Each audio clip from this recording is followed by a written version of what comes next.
I'm great. How are you doing? I'm doing well. All right, cool. Don't worry about the hair. I'm becoming nobody. So That's it's awesome. part of my journey.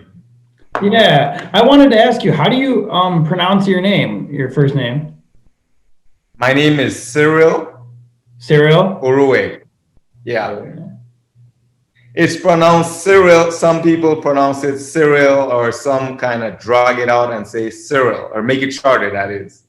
Okay, cool. But it's Gotcha. That's what I thought, but I knew I wouldn't be able to pronounce it perfectly. But yeah, man, thanks so much for coming on and talking with me. I was interested because I got you messaged me and told me you were checking out one of those videos that I had mentioned in the movie recommendations, and I was looking at your page a little bit. So I was kind of interested in seeing, you live in Belize, you said, right? Yes, I'm in Belize. Which is it's in North America, actually. I looked just under Mexico a little bit. Central America. Central It's America. bordered by Mexico, Guatemala, and the Caribbean Sea. Yeah, it looked like a really nice Just, area. just, uh, just, yeah, just a little bit of background. I do live in Belize. I was born and raised in Belize, but I lived I would say about 15, probably 15, 16 years in the US. Oh, okay. When did you come back? I got back in January, after the pandemic, when everything just started getting crazy. We had the option to stay or to travel outside of the country before the airport closed. So I decided that I was just gonna just stuff it out right here. Nice, nice. Okay, cool. One more thing. Where did you live when you were in the United States? I lived in two locations. There are two different states. I lived in California, in Orange County, California, for over 10 years. And the rest of it, I lived in Chicago. Oh, cool. I live 45 minutes away from Chicago in Northwest Indiana, right over the border. Oh, okay, not too far away. Yeah. So yeah, let's the first thing I noticed is I seen you were talking about meditation on your page and different things like that. So I thought it was really interesting. So I kind of wanted to ask you if you'd talk about a little bit what are what kind of spiritual practices or meditative practices do you do in your life, or what does it mean to you? Sure. Um, I've I do meditation on a daily basis. I practice mindfulness meditation. And just a little bit of background, I was born and raised in a Roman Catholic family. So I came from a Roman Catholic background. I dabbled into different religions, so to speak. I went into Rastafarianism. I practiced that for about 7 years in the Rastafarian faith. And then I did a little bit more research. I was searching, trying to find myself and trying to figure out what's life for me. So I exited Rastafarianism, and then I went back somewhat into Christianity. Not much Roman Catholicism, but Christianity. Started reading the Bible, studying the Bible, defining the words in Hebrew and in Greek. And it's kind of ironic because going deeper into the Bible somewhat caused me to get out of that whole I don't want to speak ill of any religion, but it yeah, I eventually exited Christianity, so to speak. So presently, I wouldn't say I fall under any religion, any banner whatsoever. Yeah. I simply practice spirituality, and part of my spiritual practice is meditation, mindfulness meditation. Um, Not sure if I'm answering your Yeah, question, no, you did. but A few things I liked from what you said. First, I see similarly, I study a lot of Hindu, Buddhist tradition, mystic Christianity, really everything, Taoism, but I don't identify myself with any one particular religion either, for sure. I don't know about, what was the first one you said, Rastafarian? Rastafarianism, That right? I have heard of, but I don't know anything about that religion whatsoever. Did you want to maybe tell us a little bit about what was involved there and why did you move away from it? Sure. The influence came from, well, Rastafarianism started out in Jamaica. Um, Bob Marley made it popular. Bob Marley was Yeah. a Rastafarian before he passed on.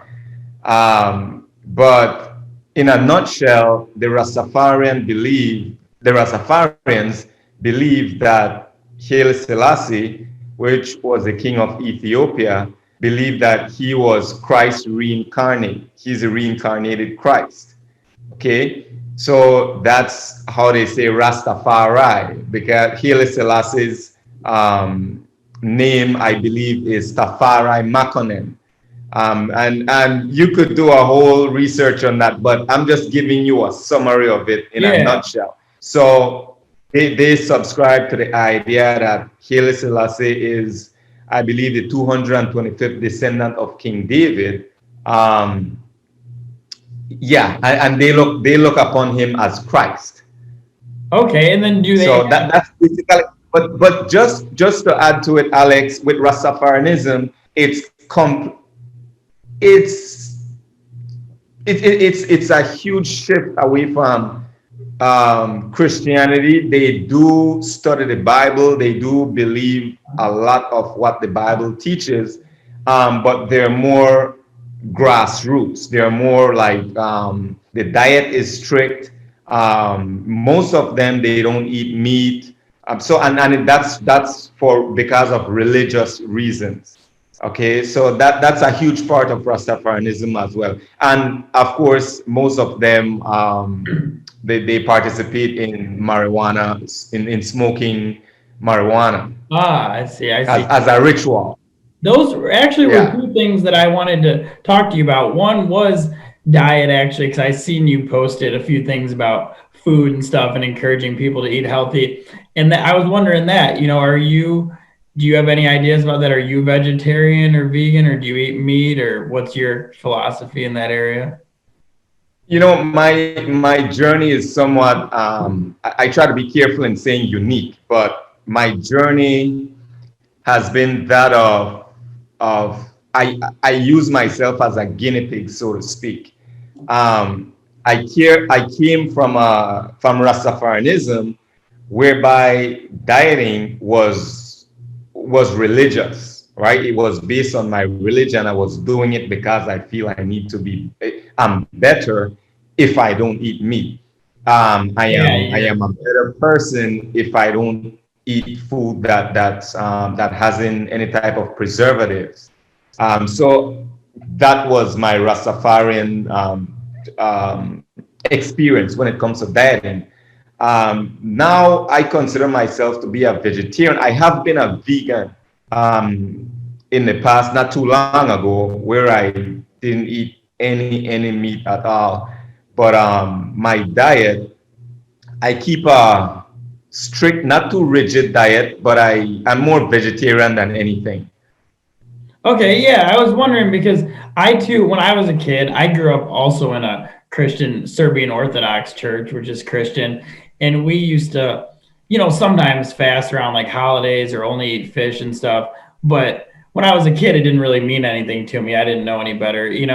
But in the last couple years, as I've went further into my spiritual practice and different meditation and everything, I started reading a lot about how, the energy vibrations in food and how it's really important. It's really important what you take in. And, if you look into really any of the religions, Hinduism, Buddhism, Christianity, praying at mealtime, in Hinduism, they really emphasize offering your food up to God or a certain chosen deity and stuff.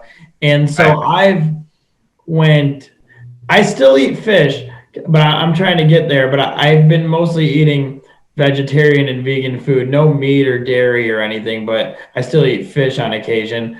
But I kind of see it two ways. One, I think it really helps, like when I meditate or anything really living a spiritual life, I think what I put into me is so important. And then not only that, but it also obviously by not eating meat and fish, you're saving lives, you're stopping because I've gotten into that too and like Right. how the animals get tortured and treated terribly and everything. So I feel like it helps in two ways. It helps us on our spiritual path, and then it helps our whole world be more conscious and not killing as much. So I was kind of wondering, do you feel similarly, or what do you think about that? I feel similarly. My take on it, I really do feel the difference when I keep a strict diet, so to speak, a strict vegetarian diet. And for example, as mentioned before, I take myself as a guinea pig. I really monitor my body. I monitor my intake. Like, for example, if I tilt just a bit, and let's just say I end up with a family or a close acquaintance or friend, and they're barbecuing chicken, and I'll give in. Let's say I give in, and I'll eat a piece of barbecue chicken and whatever they have to eat, and I will literally feel the food sitting in my stomach, right? Yeah. And when I go back and yeah, and I drink water and I try to just cleanse myself of whatever it is I ate that caused me to feel that way, and started going back on my vegetarian diet, eating a lot of greens. It's just a complete difference. Like, I could really feel alive. You know what I Yeah, mean? I think once you So become so like, that's my yeah, I was gonna say, I think once you become used to it and your body becomes more sort of like subtle and in tune with that, you almost can't, you'll feel terrible when you eat such heavy food and like this food yes, with, so low energy. And they say too in the meat and stuff a lot, it's like if those animals were killed in distress and stuff like that, that translates into what you're eating as well. absolutely, So yeah, absolutely, yeah. I was gonna say one time I was on LSD years ago, and I'll actually get to this in a second. I'm actually a recovering drug and alcohol addict, so I've been clean from all substances for four and a Oh half years wow, now. blessings to you. Thank, Wow, that's awesome. thank you. But I do remember once before that when I had done LSD, I ate a McDonald's burger similar to what you were saying, and I could feel the individual ingredients, like the disgusting cheese and the bun and the meat going inside my stomach. And I like understood how terrible and processed it was. I had that perception then. And of course, I didn't do anything about it, but I remember feeling that. Hmm. But yeah, I think it's so important, because it's like we put a lot of garbage into our body most of the time. People do without thinking about it, and that's what constitutes your being. Of course. There's this saying that's just resonate. And what you eat is what you become. And Mhm. it's just like computers, right? Garbage in, garbage out. And that applies to the physical food that we eat, and also the information we take in on a day-to-day basis as well. So whatever we consume, whatever we eat, that's what we become. Yeah, for there's sure. there's this I think it's Wayne explanation or analogy. He takes an orange, and this is something that I'm doing a video on as well. He takes an orange, right, and when you squeeze that orange, he asks what comes out of the orange juice, right? And it doesn't matter who squeezes that orange. It doesn't matter squeezing the orange, you have orange juice in there, that's what's going to come out. So whatever you have within you, Ah, patience, if it's what will come out. But then if you try to just work on yourself and fill yourself with positivity, with good food, squeezing, whenever you're squeezed, That's what's gonna that's come. exactly what will come out, you know? I like that. Yeah. Have you ever listened to any Ram Dass at all? Are you familiar with Ram Dass? You know, I was introduced to Ramdas by you. I literally, yeah, I saw some of your videos and you made mention of Ramdas on so many, in different videos. And I made it an effort to look him up. But my answer to you, I don't know much of him. I just know the introduction to him, and that's what I've heard from you. Yeah, I could send you some. I listen to him a lot. He's a great teacher of mine. He just passed away actually in last year, at the end of last year. But the reason I brought it up is because he had, yeah, so he was almost 90 years old actually.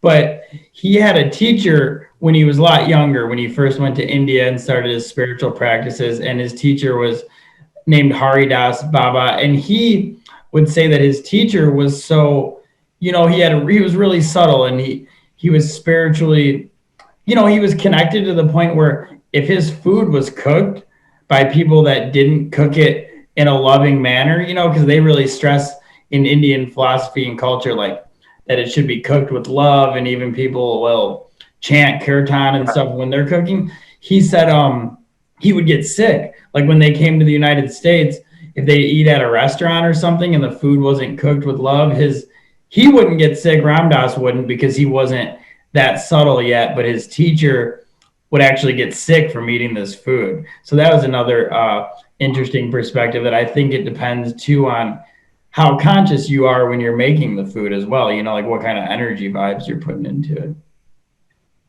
That's interesting. Yeah. I read something similar a while back. It was I don't remember. I think it was Bob Marley. It's similar to what you just shared, but that's really interesting. And you know, we surround ourselves with different people with different energy, different attitude, and we lose sight of the fact that you influence me and I influence you, and the energy that we give to each other, we're affected. I'm affected by your energy. You're affected by my energy. Yeah. You bring like just this breath of fresh air and this, like peace and love and kindness, and that's the energy I receive, and I become even more filled with that energy that you bring. So it applies to what you just expressed. Yeah, I think it's when you interact with people, I think it's a lot more. I had a friend that used to always say this, but I'm starting to realize he was right. It's a lot more about the energy than really what people are even saying or doing.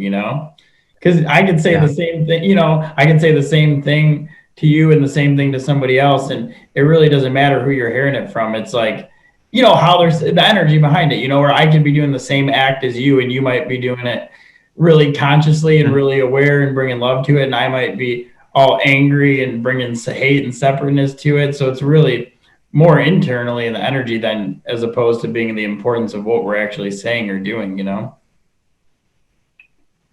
course, certainly. What's your outlook about, say, using certain drugs like psychedelics or marijuana or anything on your spiritual path? Is that something you do or don't do, or how do you feel about that? um I used to. I've only been. I've only used marijuana in the past, in my Rastafarian days. If you would ask me that question back then when I was a Rastafarianism, I would say to you, it really helps me meditate. It helps me. It puts me in a meditative mood. But my answer today would be different.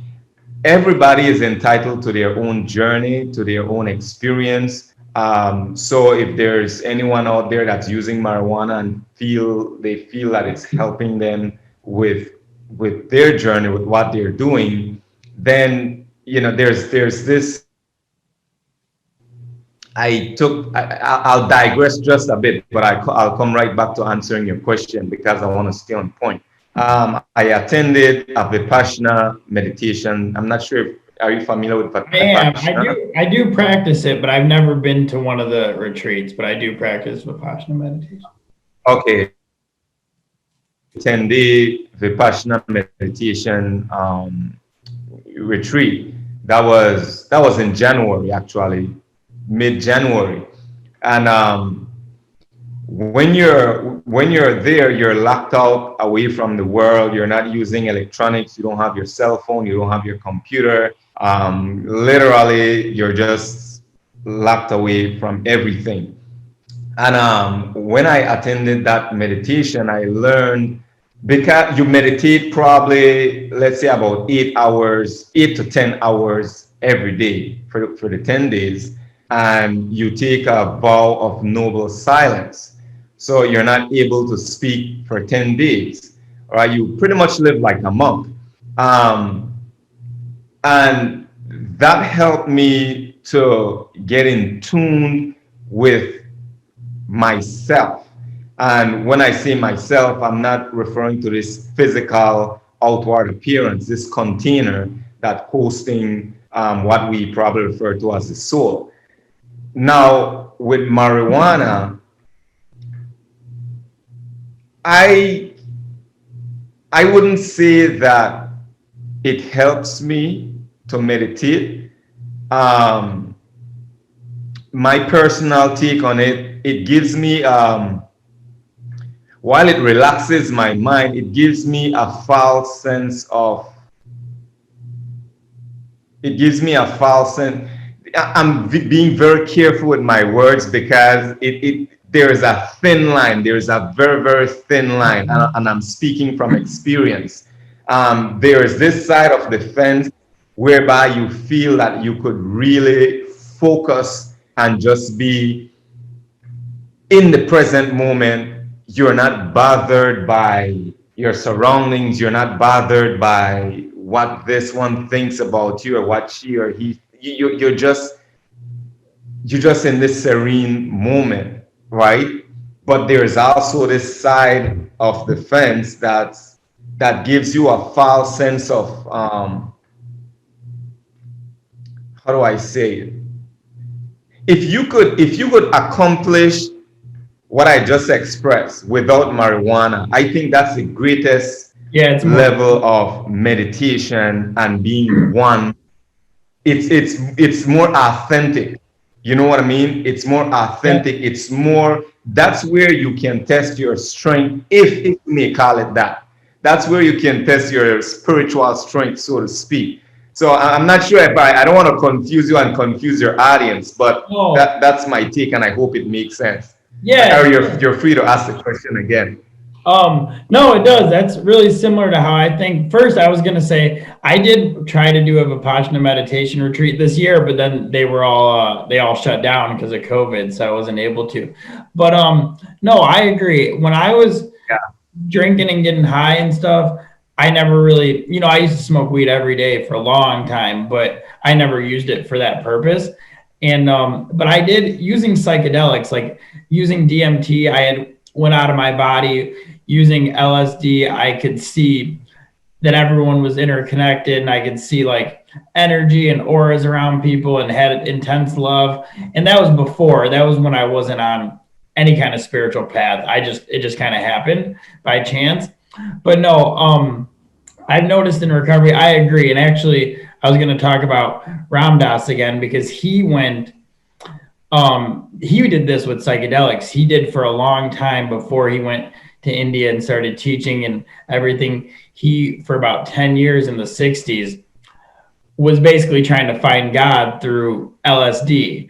And, he kept getting high and coming down, and he had a lot of crazy experiences, but he realized like this wasn't the ultimate answer, so he went to India, and that was where he met his guru Maharaji. And Maharaji basically, when he met him, he basically was done with the acid. Maharaji told him the example he used. He was like, it lets you have the darshan of Christ, like being the blessing of Christ for a couple hours, but then you have to come back down. So basically, he was telling him that, like, basically what you said, that it could be beneficial to open people's minds a little bit or to get them sort of started on the path, but ultimately it's a little superficial. Like you said, ultimately you're going to have to find it on your own without the aid of the substance. Yes, exactly. It is right. Exactly. It is superficial to some extent. And again, I just want to say it's not to dissuade or persuade anyone for or against marijuana. Marijuana has a lot of great benefits to it, and this is just my personal experience. Yeah, and I think the other risky part is that sometimes, well, with any substance, but with using marijuana or psychedelics for those spiritual experiences, sometimes people can get hooked on the substance and they're missing kind of the point. Like I know in the United States, I know a lot of people that rave, that go to like big raves and concerts, and they started using psychedelics sort of spiritually, but it kind of turned into just like an addiction type of thing, where they're really not getting that out of it anymore. They're using it to like go wild and party. And I think I think if you do use it, you got to be really clear about what your intentions are and like how serious you are about, what you're trying to do and get out of it. I liken meditation to that of strength training. At the gym, you go to the gym to strengthen your body, right? You work on your biceps, you work on your triceps, you work on your quads, your legs, and it's a process. When you first go to the gym, sometimes you feel like you don't want to go. You wake up in the morning and like, do I really want to go to the gym? And then you get to the gym and you lift 25 pounds and it's like you look at the other guys in there, they're just lifting like 245 on the plate. And it's a journey. Now with meditation, the weights in the gym, how I would compare that to meditation is the busyness of the mind. Our mind is like a wild monkey. It's always hopping to the past and to the future and planning and what we're gonna do or what this one is doing. It's all over the place. And so all the busyness of the mind weighs us down, make us, create tension in the body, create a lot of stress in the body. So when you take time to you're not just getting your body to relax in one motionless position, but you're getting your mind to quiet down and just remain in the present that is. And that in and of itself is like exercising the mind. It's like you being the silent observer and watching your mind and putting it in check and saying, no, you're gonna stay here, you're Yeah. gonna relax and just enjoy this present moment. And the more you do that, you find that you're happier, you find more peace, you sleep better. So that's meditation for me, just making a conscious effort to bring your awareness to the present moment as best as you can. Yeah, I'm so glad you brought that up because that's one of the questions I was going to ask you was actually about taming the mind, because I've practiced mainly I do the main form of meditation I do, it's called Kriya Yoga. And Yogananda, I don't know if you're familiar with him, but he brought it to the United States in like the early 1900s, about 1920s. And it's a meditation practice that uses the breath and the chakras and stuff. And I also do some Buddhist meditations. I go to a Zen Buddhist center and pranayama. I do a few different things. I'm kind of like, when it comes to spiritual practices, I like getting all of them. So I kind of jump around and I do a lot. But yeah, I was studying. That's good. I think we're on the same. I think we're on the same path.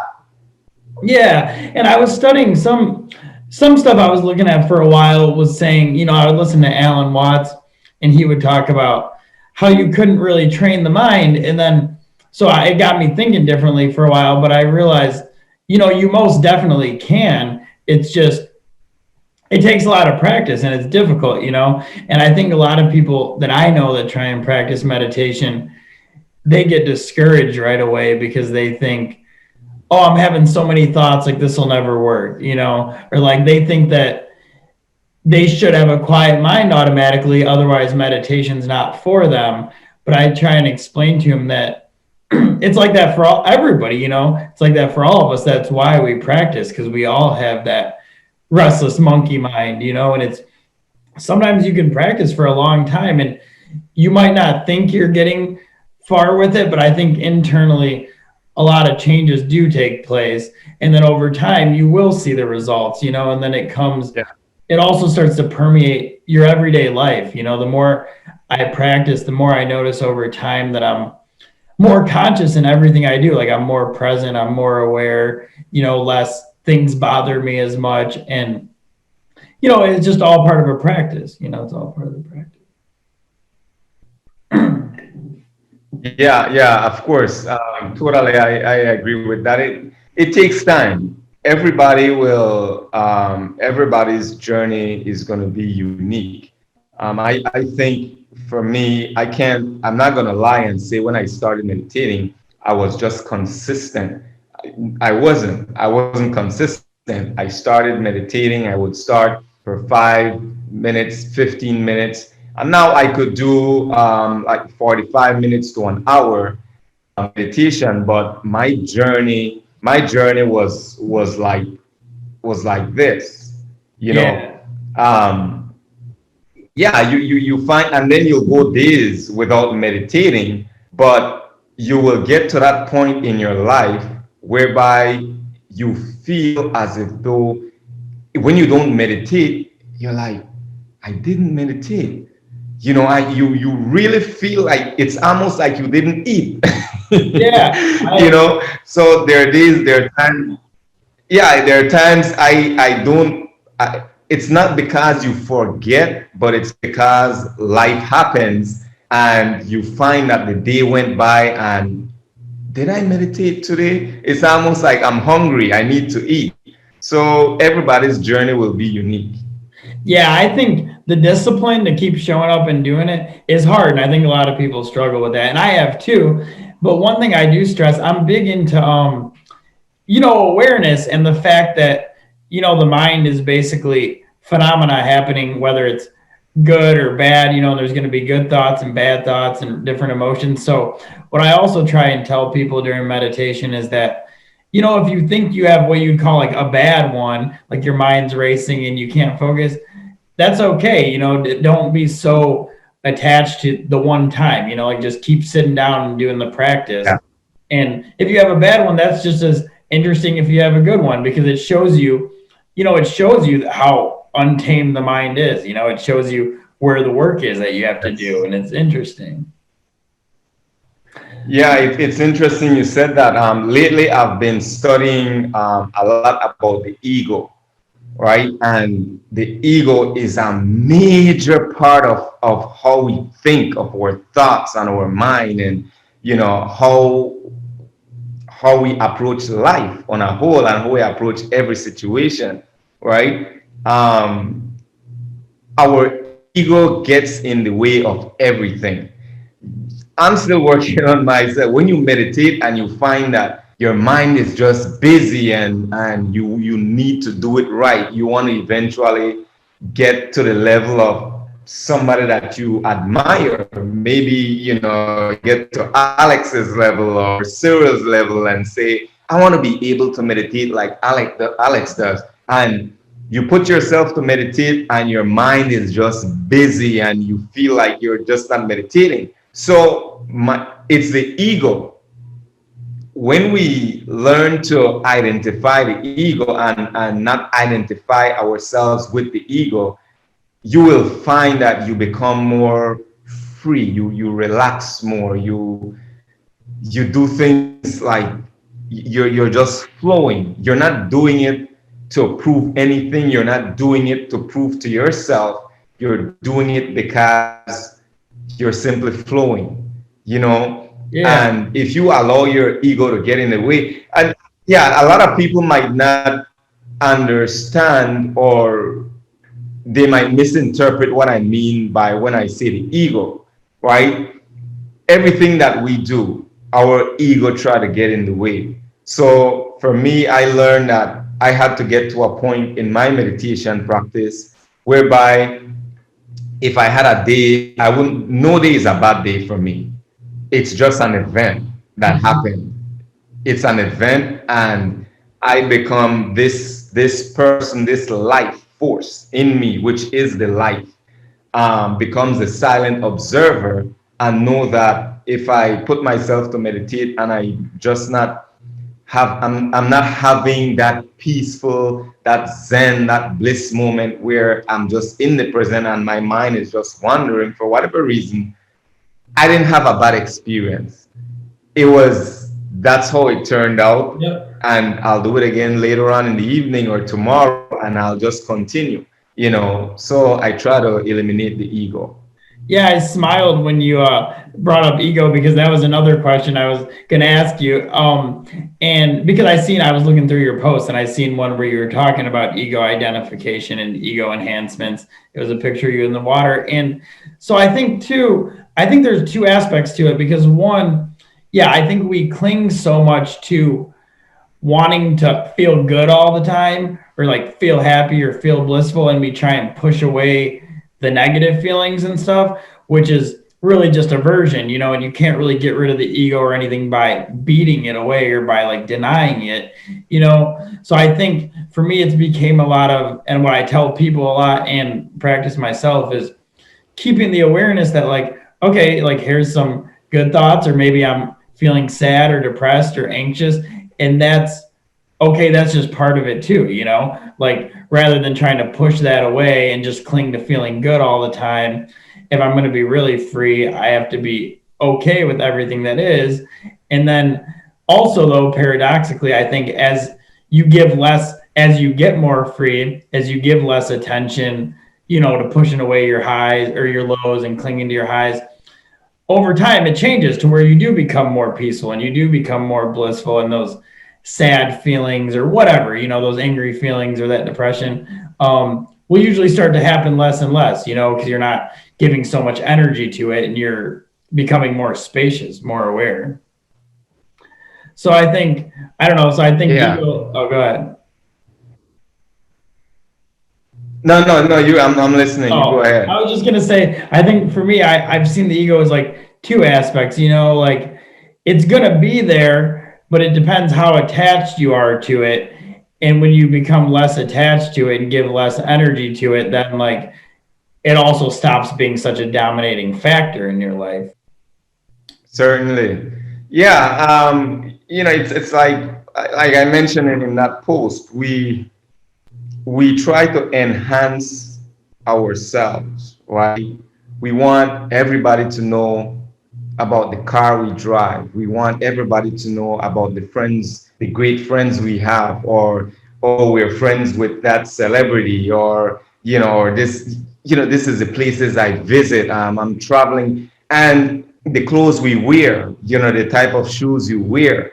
So we try to enhance ourselves and make ourselves look so perfect, but inside deep within, when we go to bed and close our eyes, we know to ourselves like, I'm Yeah. nobody. Yeah. you Yeah. know that's the truth. It doesn't matter what you know, it doesn't matter how much money you have, it doesn't matter who your connections are.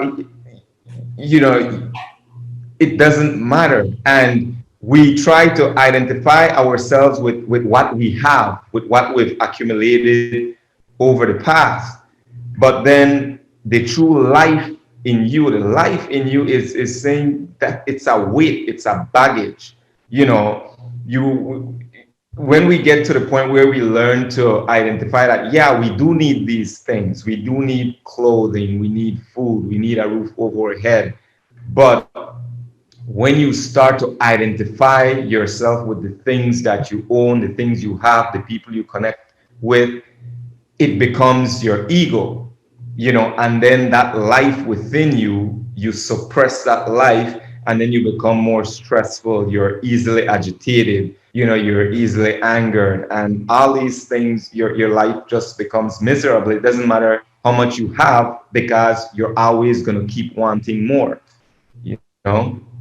Yeah, I agree with that completely. And then it sort of keeps you stuck in the cycle of pleasure and pain, because you're just getting, the Buddha talks about it a lot in his, noble truths and stuff, that, there's suffering when there's any clingings of the mind, because there's suffering when it comes to ego, because you don't get what you want, or you get things in your life that you don't want to happen, or, and what most commonly happens is you do get what you want, but it's in time, so it's going to change and go away ultimately anyway. So you're attached to it, and then you're going to suffer when it leaves you, or when the person leaves you, or the job, or when your life circumstance changes, or you lose the money. Then you're going to suffer because you're identified with it, And so Right. I don't know. What do you And think? Oh, go ahead.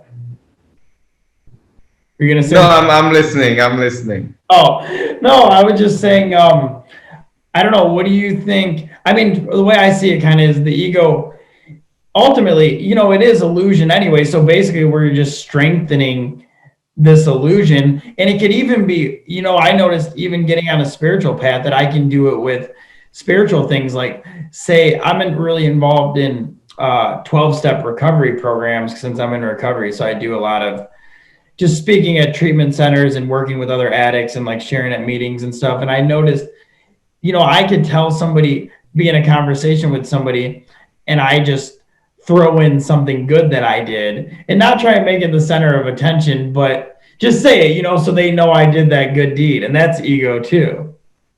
You can do it with good things, like, okay, so I'm just going to say I helped this person or gave some money to this person so these people know I'm good because I did that. Certainly, and it's interesting you said that, because even our spirituality, even our spiritual practice could also be a form of ego. Yeah.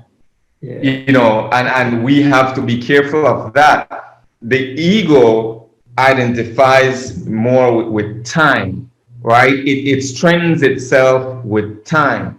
Um, and that's where meditation comes in, because there's nothing that you do, nothing in your past wasn't created in the present, and nothing in the future will be created.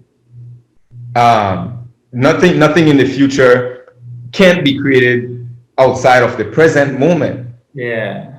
So, and that's where meditation comes in, because we live most of our time, we spend most of our time either in the past or in the future. The future is an illusion. The past is gone. It's also it doesn't exist anymore.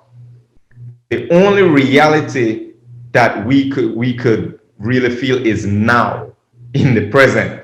Yeah. So you will cut the ego almost in half when you come to realize that you don't need to cling to the past. You don't need to rush to the future. Now, granted, you must plan your life, you must make plans, but you don't want to train your mind to live in the future, because it's an illusion. It's not guaranteed. The only thing that's guaranteed, the only thing that's real is the present. So the ego strengthens itself with the past and the present. And that's where most of us live our lives. Yeah, and I think it drains your creative energy too, because people don't realize how much energy gets wasted when you're like obsessing in the thought process. Like it wastes your physical energy just as much, because thoughts are things too. I mean, you get exhausted because you spend your whole day obsessing. It doesn't matter if you're physically not doing that much, you'll still get exhausted. And yeah, I like how you said that. Of course. Yeah, I like how you said spiritual practice could increase ego sometimes, because I think people have to be careful too. And I have a friend that, and it's not on him specifically, just an example, but, he uses his spiritual practices and what he attains from them to increase his separateness, his ego, and his sense of superiority over others.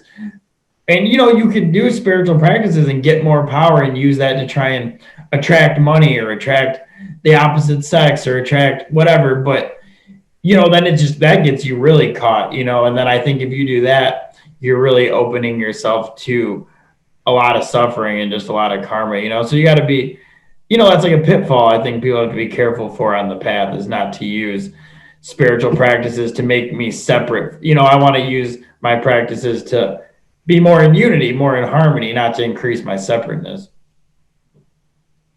Of course. I mean, you're right. You're absolutely right.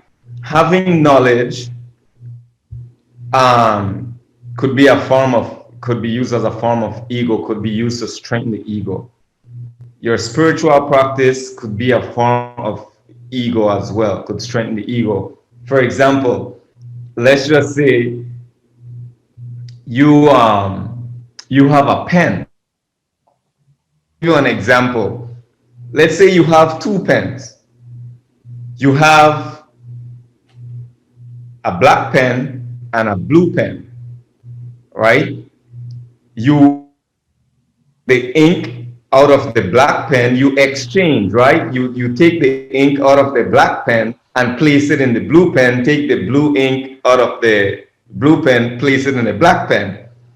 And you say to a friend, that's a black pen. The outward, the container is blue.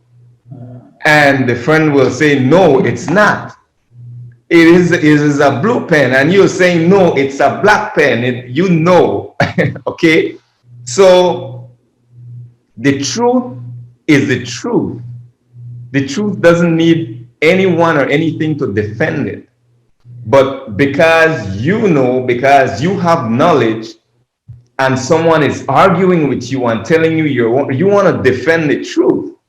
The truth doesn't need defense. It's the truth, right? So by you trying to defend and just because you in your head that it's a black pen, and in your friend's mind he sees blue on the outward, it's a blue pen.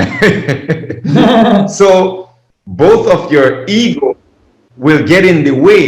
You might get offended, or your feelings you might get frustrated because it's black. He's gonna get offended or frustrated because he sees blue. That's ego. Yeah. Right? That's ego in and of itself. So when you could step away and say, okay, and let the truth defend itself. And you don't need to rejoice that or you were right, nor you don't need to let this other person know that he or she was wrong. So that having knowledge could be a form of ego as well. And sometimes we lose sight of that. Yeah, I think I agree for sure. I think it's important for me to remember that everybody's at a completely different stage in their spiritual evolution, and I don't know how you see things, but like I believe in reincarnation. So I think that, due to everybody's karma, they're at so many different places. Everyone you meet, everyone you talk to, everyone in the world they're all going through their own sort of course and curriculum and what they need to be doing. And some people might go through their whole life relatively unconscious, or like I come from, being in recovery from drug and alcohol addiction, and only about 3% of addicts and alcoholics in the world, I think, or definitely in the United States, ever make it to a year or more clean. So the majority of addicts and alcoholics they use their whole life until they die, and I can't say, who am I to judge? Like, I don't know the ultimate right or wrong. I don't know God's plan for them or why their life experiences worked out that way in this lifetime, but I have to trust that, basically that everybody's at where they're supposed to be. I was just saying, even in meditation and stuff, sometimes my mind will shut off, and then I'll be, and then the thought will come in right away. Oh, you're doing a good job, or, oh, you finally stopped thinking, or whatever. And then it's like right back, and that's like the subtleness of the ego. But, I've noticed and I call it like a sort of cosmic giggle type of thing, like a spiritual comedy to things, is that I have to learn to take things lightly. Like before, if that happened, maybe I'd be like, "Oh, you're a piece of shit" or something. Now I can smile at myself, and when I do, when some ego comes up, instead of getting so, instead of beating myself or something, I can smile at it and not give it that power, and just realize like, okay, like this is part of, this is just part of the game too. Yeah, I've been practicing to always remember that it's the way we look at things. When Dyer says, and this is a saying that I've been using a lot lately. He says, when you change the way you look at things, the things you look at change. Yeah. But that goes to, just to explain in depth, there are events in our lives. And for example, if it's rain here in Belize, where I live, in the month of September, we have the streets are busy usually when outside of this pandemic, before the COVID hit everyone. Belize celebrated its independence September 21st. So throughout the month of September, it's festive. And we have Carnival in the month of September. So an individual who enjoys the Carnival, who enjoys the sun, going out and partying in the street, let's say it rains on Carnival Day, that person might be depressed, that person might get sad, be down. But you have someone on the other side of the country, a farmer, that's been waiting for the rain because his crops need to grow. Needs fresh crops. So it's not the event. It's not the event that makes us unhappy and stressed. It's the way we look at it. Yeah. And that applies for almost everything in our lives. Yeah. For example, if you, and I could give another example if I may, if you have a loved one that might pass away, before you learn of the passing of your loved one, you could have been happy, with something. You could have been having a lovely day. And then you get that call. Now, nothing physically changed, in your life. Nothing biologically changed in your life. You simply received a news. Someone spoke something into your ears. Let's say it's a lie, right? And they say, oh, this person passed away. And immediately your whole energy changed.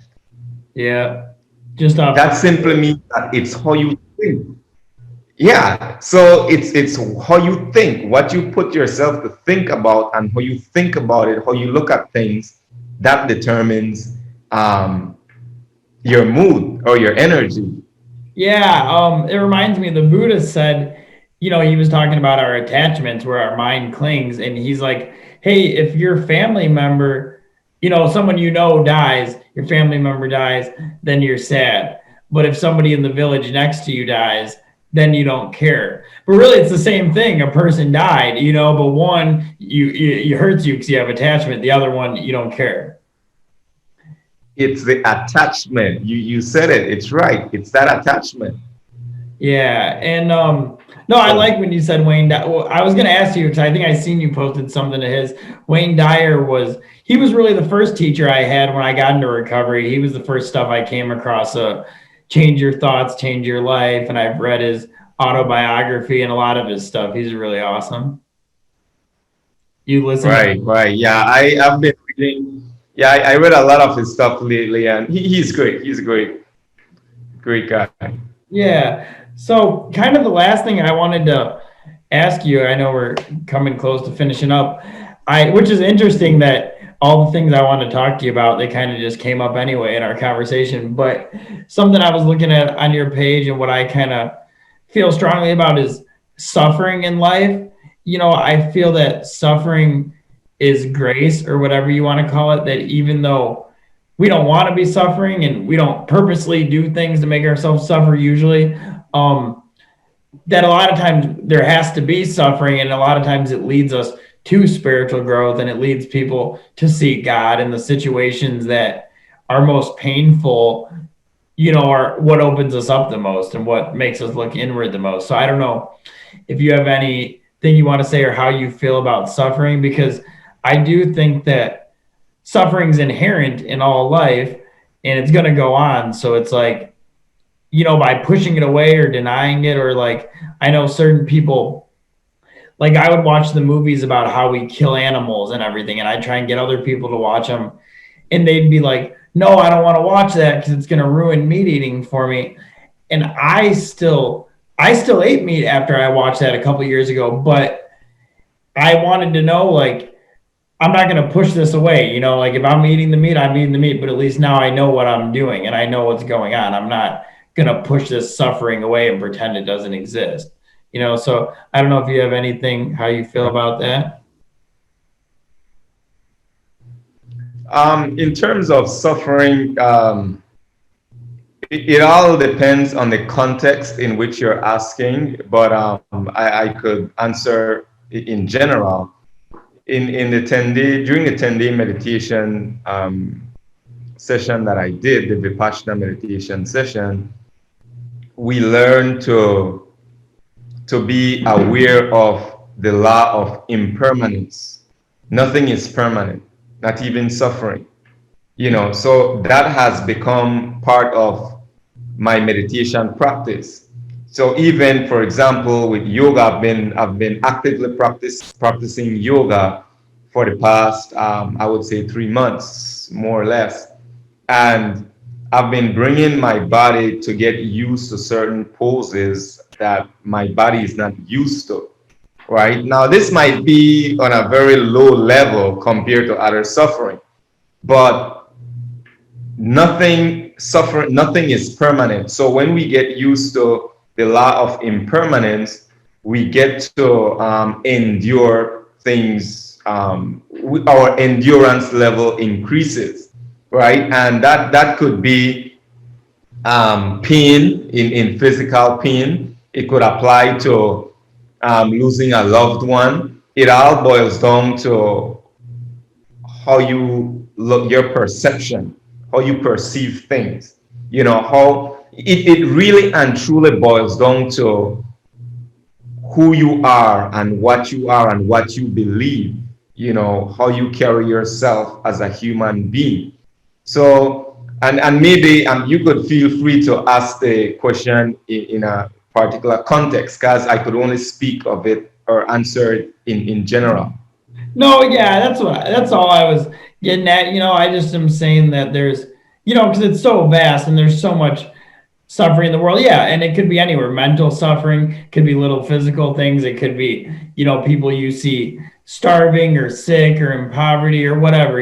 I recently had an experience. My godfather died, and he was my dad's best friend always growing up. He was very, very close to us. He never had kids, so we were like his children. And he was at my parents' house, and we got to, watch him die the last couple of weeks of his life. And he was, yellow and sick, and it was terrible, and I would sit there and meditate next to him or hold his hand and meditate and pray.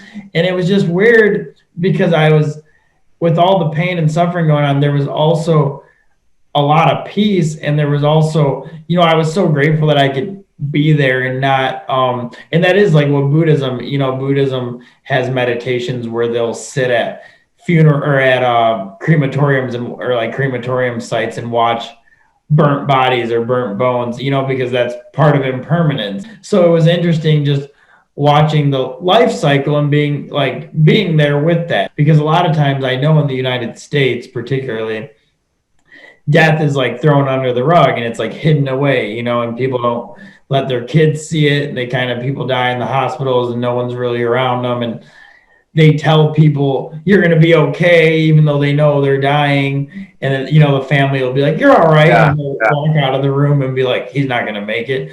So it's, I don't know why Yeah. I got into that one, but it's, because death is like one of the most important times for people to find their truth, but a lot of times they're surrounded Yeah. by people just trying to tell them they're going to be okay and not really acknowledging like the soul within the person. So just an example of suffering there, but Yeah.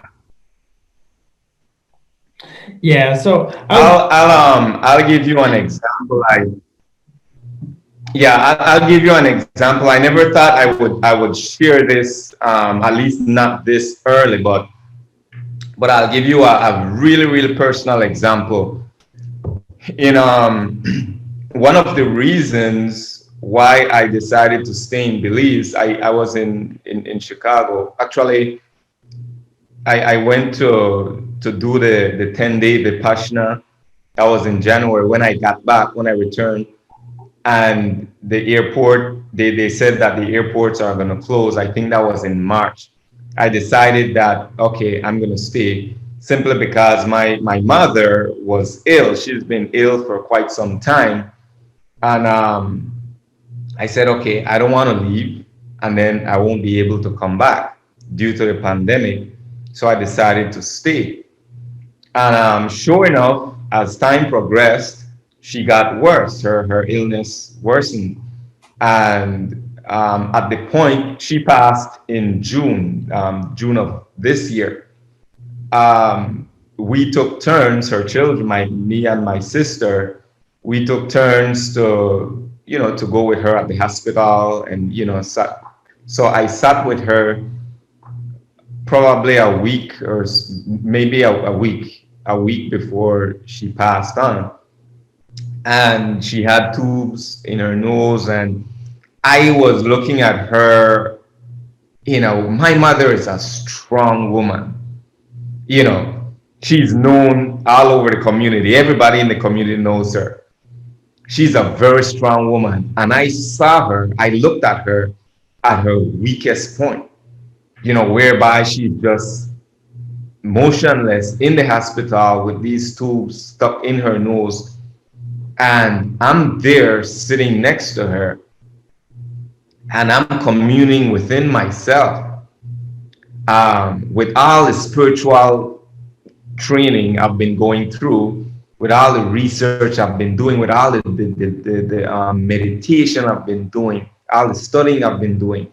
I questioned myself. I said, this is really happening, you know? And I said something to my mother. Now she's not communicating. She's not in the position to speak to me nor to answer. And I said to her, you know what? In our language, I speak Garifuna. In Belize, you have Garifuna, you have Hispanic, you have English. The primary language is English. But I said in our language, I said, Beba Miragua. I said, you should go rest. You should just go rest. And even though within myself, I didn't, at a point in time, I wasn't sure if I was even ready to let go and to accept the fact that once she's gone, right? But there was something inside of me, and I firmly believe that my spiritual journey and my practice and the meditation has prepared me to a great extent to accept this. And so I said to her, Baby Amiragwa, Nugusho, I say, you should go rest, my mother. Um, because she was suffering. I've never seen her in that state. She was at her weakest. I'm not used to her, seeing her that way. So as hard as that was for me, that's as her son. That's what I felt. That's what I hoped or wanted for her. So to close off this experience, suffering for me, you have two sufferers. You have the one that's directly feeling the pain, in this case, my mother, and I'm also a sufferer. I'm also feeling this pain, this emptiness in me because I can't take her place, because I can't do anything to ease her pain. I can't do anything to revive her and bring her back, right? So I got to a point where I did where I agreed and said within myself, this is part of life, and this too shall pass. This is also part of the law of impermanence. And um, and that very point, up until this point, you made mention of reincarnation. um, I don't know if I believe in reincarnation, but if you ask me what I believe, it's more closer to subscribing to reincarnation. I'm mentioning this because I said to myself, I said, wherever you go, whatever you transform or turn into or reborn into, I just want, I hope peace. I hope that you have peace. If it's a bird, you fly and soar the skies, but I just want peace. I want you to be at peace. And she wasn't at peace at that point in time. So I probably gave you way too much than what you asked for, but that's my take on it. No, that's beautiful. Thanks so much for sharing that with us. That's beautiful for sure. It's a definitely an intense experience. I felt like you were saying, even though your ego wanted to hold on to her, like your soul or the deeper part of you knew, to tell her to let go and move on. Yeah, I think that's really beautiful. It takes courage. No, that's perfect. Yeah, that's exactly what I was getting at.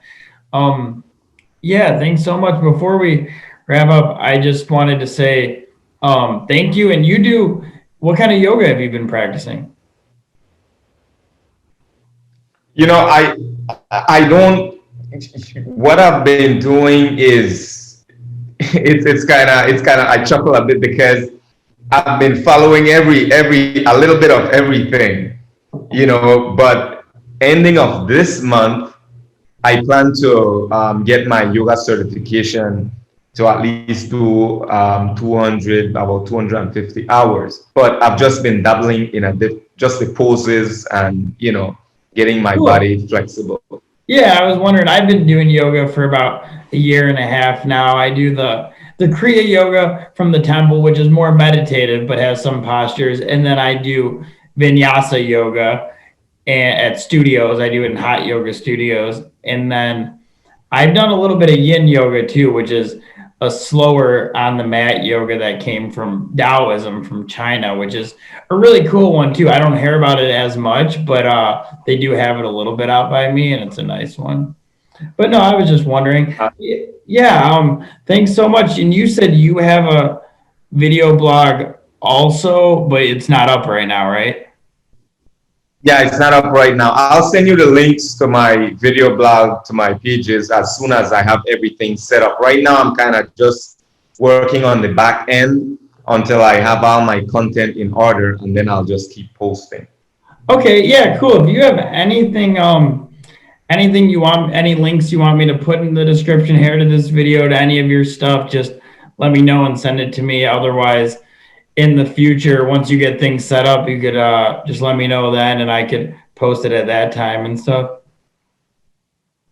Certainly, and thank you for the opportunity as well. It's always great to interact and communicate with like-minded people like yourself. Yeah, thanks so much. It was fantastic. I'll let you know as soon as I'm getting everything posted and set up, and I'll definitely be in touch.